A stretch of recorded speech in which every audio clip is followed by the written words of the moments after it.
Hi అండి అందరికీ. అందరెలా ఉన్నారు? ఎప్పుడు ఒకేలా కాకుండా ఈసారి డిఫరెంట్‌గా మటన్ కర్రీ ఎలా చేయాలో చూపిస్తాను. ఫస్ట్ హాఫ్ కేజీ మటన్‌ని కడిగి పక్కకు పెట్టేసుకోవాలి. అండ్ 4 ఆనియన్స్, 4 పచ్చిమిర్చి కట్ చేసేసుకొని పక్కన పెట్టేసుకోవాలి. ఇప్పుడు స్టవ్ వెలిగించి కడాయి పెట్టి ఆయిల్ వేసి, ఆయిల్ గరమయ్యాక అందులో మసాలా దినుసులు వేసుకోవాలి. లవంగాలు 4, ఇలాచీ 2, దాల్చిన చెక్క కొద్దిగా, బిర్యానీ ఆకు, బండ పువ్వు అండ్ అలాగే పచ్చిమిర్చి, కట్ చేసుకున్న ఉల్లిపాయలను వేసి మంచిగా వేయించుకోవాలి. అందులో కొద్దిగా సాల్ట్ వేసి మంచిగా కలిపి మూత పెట్టి ఒక 3-4 మినిట్స్ ఉంచితే మంచిగా ఆనియన్స్ మగ్గుతాయి. ఆనియన్స్ ఇలా ఫ్రై అయ్యాక అప్పుడు ఇందులో అల్లం ఎల్లిగడ్డ పేస్ట్ వేసి మంచిగా వేయించుకోవాలి. పచ్చి వాసన పోయేదాకా మంచిగా వేయించుకోవాలి.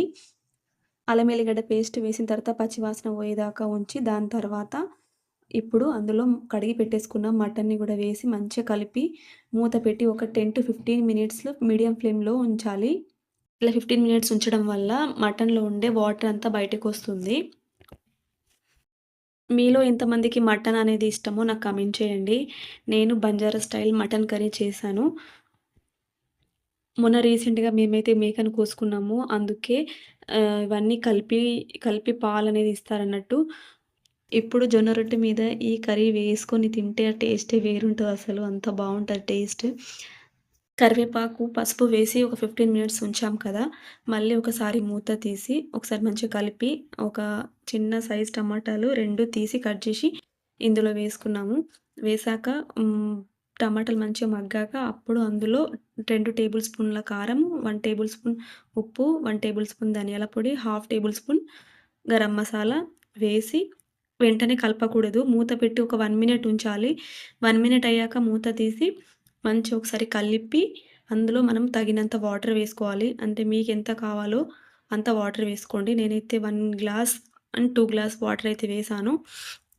ఇలా వాటర్ వేసుకొని మంచిగా ఒకసారి మంచిగా కలిపి మూత పెట్టి ఒక 30 మినిట్స్ అలానే వదిలేయండి. మీడియం టు లో ఫ్లేమ్‌లో మధ్య మధ్యలో కలుపుతూ అలానే ఉంచేయండి. సాఫ్ట్‌గా కుక్ అవుతాయి మటన్ పీసెస్ అనేది మంచిగా ఉడుకుతుంది. 25-30 మినిట్స్ అయ్యాక అప్పుడు మూత తీసి ఒకసారి కలిపి అందులో మన పెరుగు ఉంటే పెరుగు వేసుకోవాలి. నా దగ్గర పెరుగు ఉండే అండ్ కుడక పొడి, పెరుగు అండ్ పుదీనా గూడా వేసుకొని ఒక 5 మినిట్స్ మూత పెట్టి ఉంచితే హై ఫ్లేమ్‌లో పెట్టండి. ఎందుకంటే ఆల్రెడీ కుక్ అయిపోయింది. ఒక గ్రేవీ అనేది ఇంకా తిక్క రావాలి కాబట్టి హై ఫ్లేమ్‌లోనే ఉంచండి. గ్రేవీ అనేది థిక్‌గా వస్తుంది. అండ్ మీరు ఎలా చేసుకుంటారు మటన్ కర్రీ అనేది కమెంట్ చేయండి నాకు. నేనైతే బంజారా స్టైల్‌లో చేశాను. మా సైడ్ అయితే మాక్సిమం ఇలానే చేసుకుంటారు. చూడండి గ్రేవీ అనేది థిక్‌గా అయింది. అండ్ ఆయిల్ గూడా పైనకి తేలింది.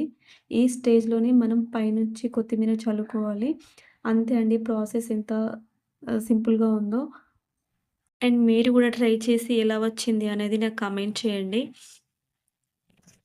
వేడి వేడి అన్నం మీదికి ఈ కర్రీ వేసుకొని తింటే ఆ టేస్ట్ అసలుంటది. అండ్ మీరు మటన్ కర్రీ చేసుకున్నప్పుడు ఎక్కువ దేనితో తింటారు? రైసా? చపాతీయా? మక్క రొట్టెనా? జొన్న రొట్టా? అని కమెంట్ చేయండి.